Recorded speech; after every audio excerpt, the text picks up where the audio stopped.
കൂട്ടുകാരി സുഗമോ ദേവി നമ്മളേക്ക് ഞെട്ടിക്കുന്ന ഒരു പ്രൊമോ തന്നെയാട്ടോ ഒന്ന് പുറത്തുവിട്ടിരിക്കുന്നത്. വേറെ പോലെ നമ്മുടെ മീര അവിടെ ചന്ദ്രോത്ത് വിട്ട് പടിയിറങ്ങിയിരിക്കുന്നു. ഇനി അവിടെ എന്താകും നടക്കാൻ പോകുന്നത്? മീര എന്തിനുള്ള പുറപ്പാടായിരിക്കും?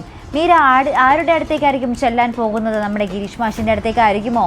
അതേ പ്രേക്ഷകരെ, നമ്മുടെ ഗിരീഷിൻ്റെ വീട്ടിലേക്ക് തന്നെയാണ് പോകുന്നത്. പക്ഷെ അവിടെ എത്തുമ്പോൾ നമ്മുടെ പ്രകാശാണ് വാതിൽ തുറക്കുന്നത്. അപ്പം നമ്മുടെ പ്രകാശിനെ കാണുമ്പോൾ തന്നെ നമ്മുടെ മീര ഇങ്ങനെ സ്റ്റക്കായി നിൽക്കുന്ന ഒരു രംഗം നമുക്ക് പ്രൊമോയിൽ കാണുവാൻ സാധിക്കുന്നുണ്ട് കേട്ടോ. അപ്പുറത്താണെങ്കിൽ നമ്മുടെ പ്രഭാവതി ഭയങ്കര കലിപ്പാണ് നമ്മുടെ നന്ദൻ്റെ അടുത്തും ദേവിയുടെ അടുത്തും. നിങ്ങൾ കാരണമാണ് ദേവിനെ മര്യാദക്ക് വീട്ടിൽ കൊണ്ടാക്കിക്കോ, അല്ലെങ്കിൽ മീര ഇങ്ങോട്ട് വരില്ല എന്നൊക്കെ പറഞ്ഞ് നമ്മുടെ പ്രഭാവതി മുട്ടൻ കലിപ്പാണ്. അപ്പം നമ്മുടെ നന്ദൻ പറയുന്നുണ്ട്, അമ്മയ്ക്ക് അത്ര നിർബന്ധമാണെങ്കിൽ ഇവള് പോയിട്ട് ഞാനും കൂടെ പോയിക്കോളാം, ഞങ്ങൾ രണ്ടുപേരും കൂടി വേറെ വീടെടുത്ത് താമസിച്ചോളാം എന്നൊക്കെ പറഞ്ഞ് നമ്മുടെ നന്ദനും പറയുന്നുണ്ട്.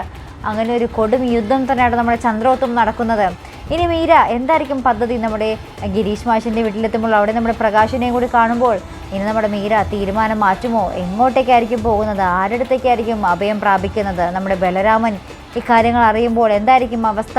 നമ്മുടെ ദേവിയുടെ കാര്യത്തിൽ അയാൾ എന്ത് തീരുമാനമായിരിക്കും എടുക്കാൻ പോകുന്നത്?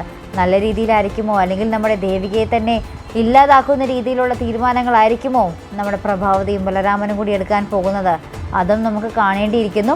അപ്പോൾ ഇതുപോലുള്ള പ്രൊമോ റിവ്യൂസിനും എപ്പിസോഡ് റിവ്യൂസിനും ഒക്കെ നിങ്ങൾ മറക്കാതെ ചാനൽ സബ്സ്ക്രൈബ് ചെയ്യുക. അടുത്തൊരു വീഡിയോ വരുന്നത് വരയ്ക്കും ഗുഡ് ബൈ.